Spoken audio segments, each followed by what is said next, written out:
بسم اللہ الرحمن الرحیم نحمدہ ونصلی علی رسول الکریم اما بعد فاعوذ باللہ السمیع العلیم من الشیطان الرجیم بسم اللہ الرحمن الرحیم النوع النوع العشرون 20ویں نوع المدرج حدیث مدرج کے بارے میں ہے۔ مدرج باب افعال سے ہے، مفعول ہے۔ ادراج، ادرج یدرج ادراجن، اس کا مطلب ہے کسی کا ایک لفظ کا معنی دوسرے لفظ میں داخل کر دینا، ایک چیز کو دوسری چیز میں داخل کر دینا۔ تو یہ مدرج کا اصطلاحی معنی ہوگا، لغوی معنی ہوگا، اور اصطلاحی معنی اس کو یہ بیان کریں گے اقسام کے ذریعے کہ کبھی ادراج جو ہے وہ سند میں ہوگا، یعنی متن میں ہوگا، یا پھر دوسرا صورت ادراج کی یہ ہوگی کہ دو متنوں کو راوی جو ہے وہ دو سند سے بیان کر دے گا، دو اسناد ہوں گے لیکن کسی ایک سے بیان کر دے گا، لیکن یہ وضاحت نہیں کرے گا کہ یہ متن اور یہ دوسرا متن یہ فلاں فلاں راوی سے ہے۔ اور تیسری صورت جو ہے اس کو یہاں پر یہ ہے کہ وہ ایک مختلف جماعت محدثین سے کوئی حدیث سنے تو پھر اس کو جو ہے وہ بغیر ان کا حوالہ دیے وہ اس کو بیان کر دے۔ تو ابتدائی طور پر اس کی دو قسمیں ہیں، مدرج الاسناد اور مدرج المتن۔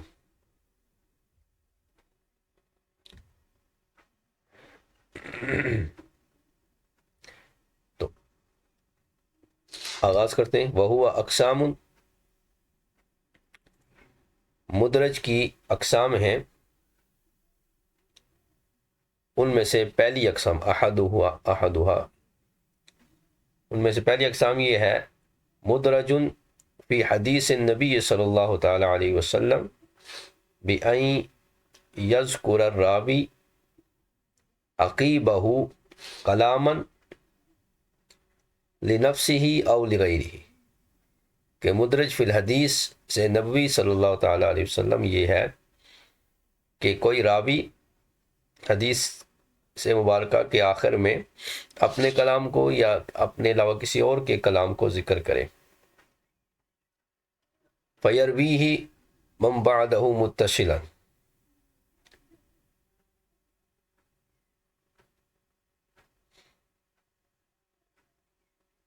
پھر اس کے بعد والے لوگ اسے متصل حدیث ماننے لگے۔ فَيَرْوِيهِ مَنْ بَعْدَهُ، اس راوی کے بعد کے جو والے لوگ ہیں، محدثین ہیں، وہ اسے متصل ماننے لگے، یعنی اس کے کلام کو یا اس کے غیر کے کلام کو بھی حدیث رسول کے ساتھ متصل ماننے لگے۔ وَيَتَوَهَّمُ أَنَّهُ مِنَ الْحَدِيثِ، اور اس سے یہ وہم آنے لگے کہ یہ جو ہے وہ حدیث ہی کا ایک حصہ ہے، تو اسے جو ہے وہ مدرج کہیں گے۔ یہ پہلی قسم ہوگی۔ دوسری قسم ہے والثانی ان یکون عندہ متنان باسنادین، ایک راوی کے پاس دو متن حدیث ہیں دو اسناد کے ساتھ۔ فیرویہما باحدہما،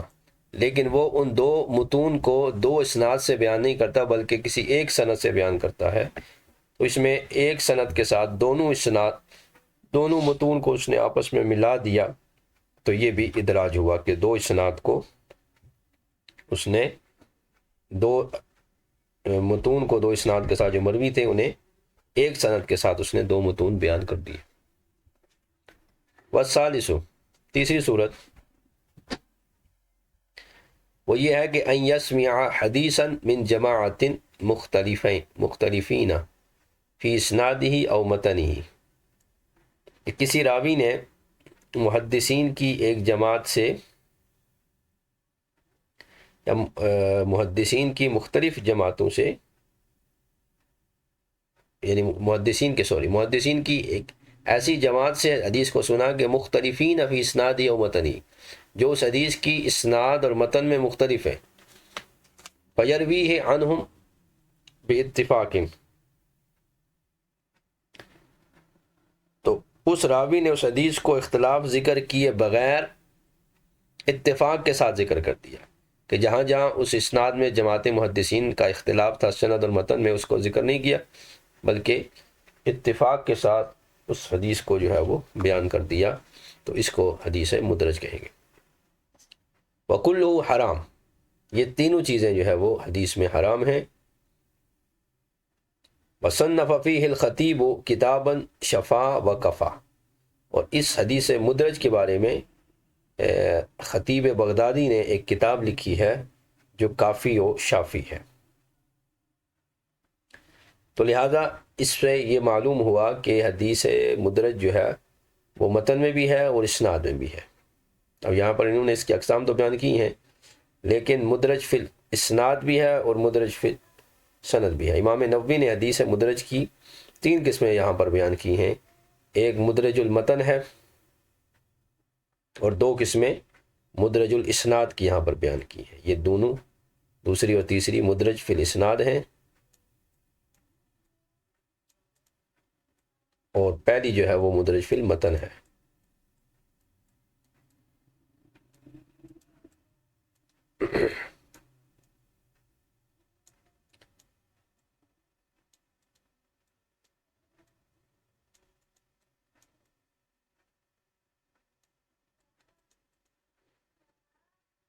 تو اب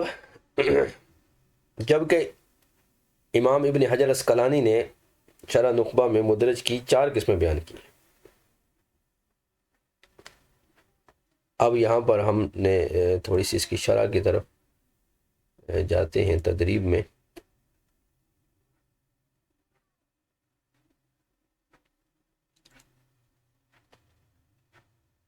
اب اس کی مثالیں جو ہے وہ انہوں نے بیان کی ہیں۔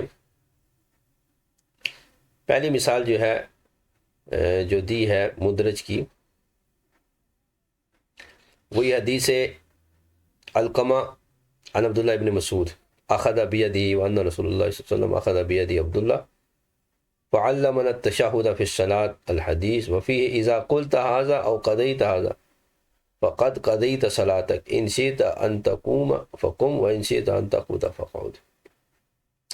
یہ جو جملہ ہے یہ جو ہے وہ مدرج ہے۔ کہتے ہیں کہ اذا قلت الی آخرہ وصلہ زہیر بن معاویہ بالحدیث المرفوع من روایت ابی داؤد ھذہ، کہ اس جملے کو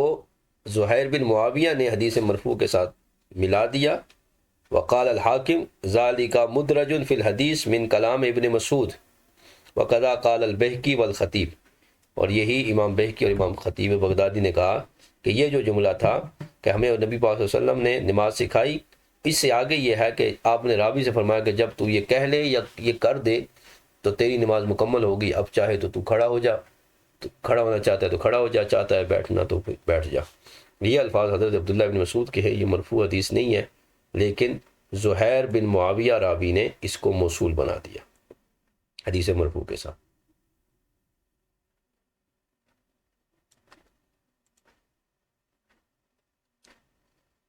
اسی طرح آگے جو ہے وہ دیگر بھی مثالیں جو ہے وہ یہاں پر بیان کی ہیں۔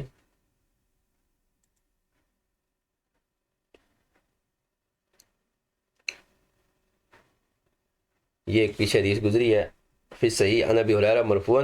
للعبد المملوک اجران، مملوک غلام کو 2 اجر ملتے ہیں، والذی نفسی بیدہ لولا الجہاد فی سبیل اللہ والحج وبر امی لاحببت ان اموت وانا مملوک۔ تو یہ جو جملہ ہے والذی نفس بیدہ لولا الجہاد، یہ کلام ابی ہریرہ ہے، یہ نبی پاک صلی اللہ علیہ وسلم کا فرمان نہیں ہے، اس لیے کہ ممتنع ہے نبی پاک صلی اللہ علیہ وسلم کے لیے کہ آپ رق یعنی غلامی کی تمنا کریں، اور نہ ہی نبی پاک صلی اللہ علیہ وسلم کی اس وقت والدہ محترمہ موجود تھیں جن کی آپ خدمت کر سکتے ہیں، تو لہذا یہ کلام ابو ہریرہ تھا کہ جس میں مملوک کے اجر کو بیان کیا کہ مملوک جو ہوتا ہے اسے، یعنی غلام جو ہوتا ہے اسے دگنا اجر ملتا ہے، ایک خدمت مالک کا اور دوسرے اللہ رب العالمین کی عبادت کا۔ تو حضرت ابو ہریرہ نے یہ خواہش کی کہ اگر جہاد فی سبیل اللہ اور حج نہ ہوتا اور والدہ کے ساتھ اس نے سلوک نہ ہوتا تو میں یہ تمنا کرتا کہ میں غلام مروں۔ تو یہ مدرج کی ایک مثال ہے۔ وہذا القسم یسمى مدرج المتن، یہ مدرج المتن کی مثالیں ہیں۔ اب اس کے مقابلے میں مدرج الاسناد آئے گا، اور فرماتے ہیں ان میں سے ہر ایک کی 3 قسمیں ہیں، لیکن مصنف نے اکتفاق کیا فی الاول علی نوع واحد، پہلی میں صرف ایک ہی نوع پر امام ابن صلاح کی اتباع کرتے ہوئے، اور دوسری 2 انواع کو جو ہے وہ چھوڑ دیا، اور جو مدرج الاسناد تھی اس کی 3 قسموں میں سے 2 کو ذکر کیا، تیسری کو چھوڑ دیا۔ آپ فرماتے ہیں اما مدرج المتن فتارتن ان یکون فی آخر الحدیث، مدرج المتن یعنی متن میں ادراج کبھی حدیث کے آخر میں ہوتا ہے جیسے ذکر ہوا، کبھی پہلے ہوتا ہے، کبھی وسط میں ہوتا ہے جیسا کہ خطیب بغدادی وغیرہ نے اس کو ذکر کیا، لیکن غالب جو ہے وہ ادراج آخر میں ہوتا ہے، اور وقوع اول اکثر من، اور پھر اس کے بعد اول حدیث میں زیادہ ہوتا ہے، پھر سب سے کم جو ہے وہ وسط حدیث میں ہوتا ہے۔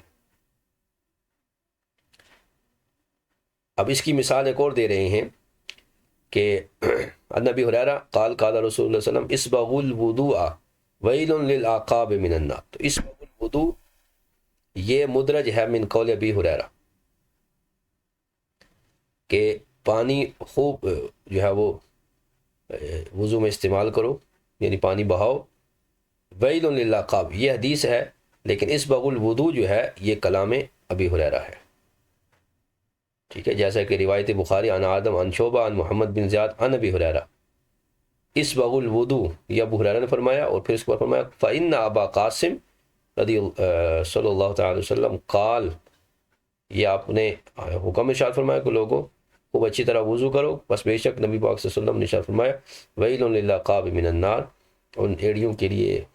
آگ ہے جو خشک رہ جائے۔ تو خطیب بغدادی فرمایا کہ واہیما ابو قطن و شبابہ فی روایتہما، تو یہ ان کی وجہ سے یہ آیا ہے۔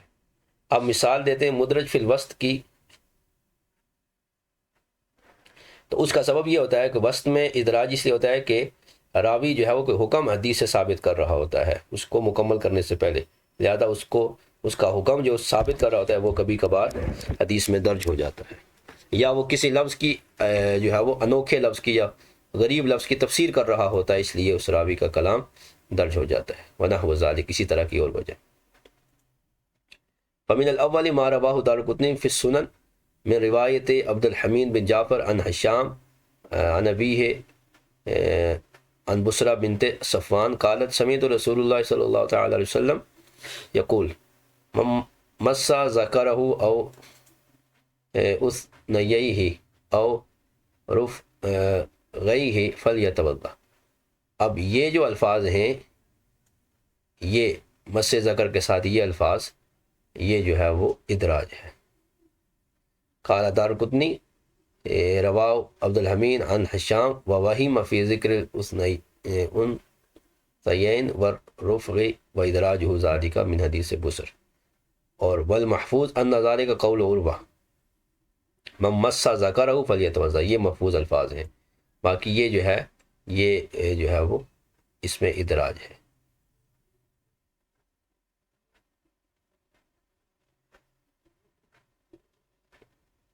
اسی طرح دوسری حدیث عائشہ صدیقہ فی بدء الوحی کان النبی صلی اللہ تعالی وسلم یتحنس فی غار حرا وہو التعبد اللیالی ذوات العدد۔ اب یہ جو وہو التعبد ہے یہ مدرج ہے من قول الزہری، امام الزہری کی کا ادراج ہے جی۔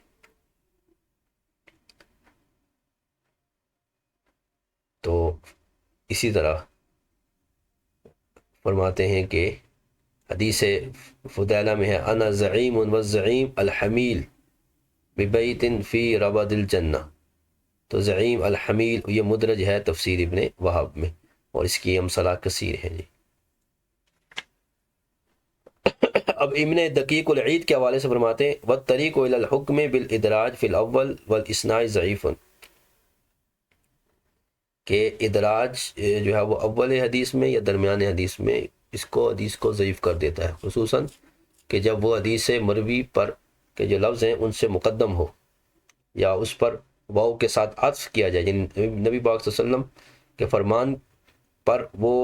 راوی کا ادراج معطوف ہو یا حدیث رسول علیہ الصلوۃ والسلام پر مقدم ہو، تو یہ ضعیف کی ہونے کی دلیل ہے، یعنی اس حدیث سے پھر استدلال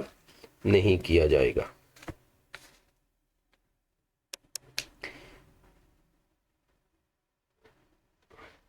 دوسری قسم ہے جی، دو متن ہیں اور ان کو ایک کر کے روایت کر دیا،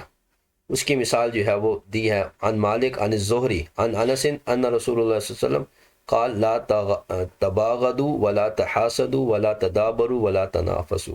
اب یہ دو حدیثیں ان کو ایک بنایا گیا ہے۔ تو لا تنافسوا یہ مدرج ہے، اسے ابن ابی مریم نے حدیث مالک کے آخر میں ادراج کیا، چونکہ حدیث ابو ہریرہ میں ہے وَإِيَّاكُمْ وَالظَّنَّ فَإِنَّ الظَّنَّ أَكْذَبُ الْحَدِيثِ وَلَا تَجَسَّسُوا وَلَا تَنَافَسُوا وَلَا تَحَاسَدُوا، یہ اس طرح حدیث ہے۔ اور وَكِلَا الْحَدِيثَيْنِ مُتَّفَقٌ عَلَيْهِ من حدیث مالک وَلَيْسَ فِي الْأَوَّلِ وَلَا تَنَافَسُوا۔ تو اس میں دو حدیثوں کو ایک حدیث جو ہے وہ کیا گیا ہے۔ اسی طرح دوسری حدیث جو ہے وہ صفت رسول وائل بن حجر روایت کرتے ہیں ثم جئتهم بعد ذلك في زمان فيه برد شدید فرأيت الناس عليهم جل الثياب تحركوا أيديهم تحت ثيابهم، یعنی جو ہے وہ چادریں اولی ہوئی تھیں اور موسم سرد تھا اور وہ چادروں کے اندر سے ہی ہاتھوں کو اٹھاتے تھے نماز میں۔ تو یہ جو ثم جئتهم الى آخر یہ جو الفاظ ہیں لیسا ہوا بہذا الاسناد، یہ اس سند سے نہیں ہے، انما ادرج علیہ، یہ اس میں ادراج کیا گیا ہے، بہو من روایت عاصم عن عبد جبار بن وائل عن باز یہدی۔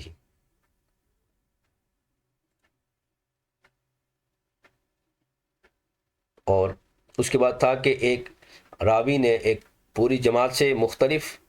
اسناد اور مختلف متون کے ساتھ روایت کو سنا اور پھر ان سے اتفاق کے ساتھ روایت کر دیا، ان کے اختلاف کو بیان نہیں کیا،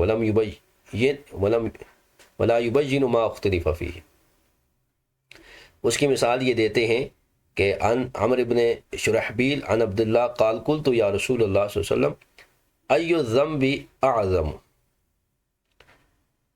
تو یہ حدیث ہے۔ تو اس میں جو واصل نے ہے راوی ہیں عن واصل هذه مدرجة من روایت منصور والعمش لأن واصل لم يذكر فيه عمر، یعنی واصل نے عمر کو ذکر نہیں کیا، بل يجعله عن ابی وائل عن عبداللہ، بلکہ واصل نے ابو وائل اور حضرت عبداللہ کو ذکر کیا۔ یہ عمر بن شرحبیل جو ہے یہ منصور وغیرہ کی روایت میں، تو یہاں پر دو اسناد کو ایک سند میں ملا دیا گیا۔ اب آخر میں کہتے ہیں وَكُلُّهُ، یعنی ای الادراج باقسامی حرام باجماع اہل الحدیث والفقہ۔ اور آگے امام سمعانی وغیرہ سے ذکر کرتے ہیں من تعمد الادراج فهو ساقط العدالت، جو جان بوجھ کر ادراج کرے وہ ساقط العدالت ہے، ایک قول یہ ہے۔ اور وَمِمَّن يُحَرِّفُ الْكَلِمَ عَمَوَ، کچھ کہتے ہیں کہ یہ ایسے ہے جیسے کلمات حدیث کو اپنی جگہ سے تبدیل کرنا، یعنی تحریف کی طرح ہے، یہ ادراج کرنا تحریف حدیث ہے۔ وَهُوَ مُلْحَقٌ بِالْكَذَّابِينَ، اور اسے کذاب راویوں کے ساتھ لاحق کیا گیا ہے، یہ بعض لوگوں کا موقف ہے۔ اب یہاں پر امام سیوطی اپنا نقطہ نظر پیش کرتے ہیں وعندی، میرے نزدیک انما ادرج لتفسیر الغریب لا یمنع، اگر ادراج کیا گیا ہے کسی غریب لفظ کی تفسیر کے لیے تو پھر یہ معنی نہیں ہوگا، جیسا کہ امام زہری وغیرہ نے کیا، جیسے یتحنس کا معنی کیا تعبد، کہ نبی صلی اللہ علیہ وسلم عبادت کرتے تھے، تو یہ ادراج جو ہے یہ تفسیر ہے اس کی، تو یہ معنی نہیں ہے۔ وغیر واحد من الائمہ، لیکن اس کے علاوہ ہے تو پھر جو ہے یہ معنی ہے۔ تو اس بارے میں امام خطیب بغدادی نے نوع مدرج میں ایک کتاب تصنیف فرمائی ہے جس کا نام رکھا الفصل للوصل المدرج فی النقل، اور اس کا پھر خلاصہ تیار کیا امام شیخ الاسلام امام ابن حجر نے، اور اس کو پھر زاد علیہ قدرہ مرتین او اکثر من کتاب، پھر اس کو امام سیوطی نے تقریب المنہج بترتیب المدرج کے نام سے پھر انہوں نے جو ہے وہ اس کو ذکر کیا۔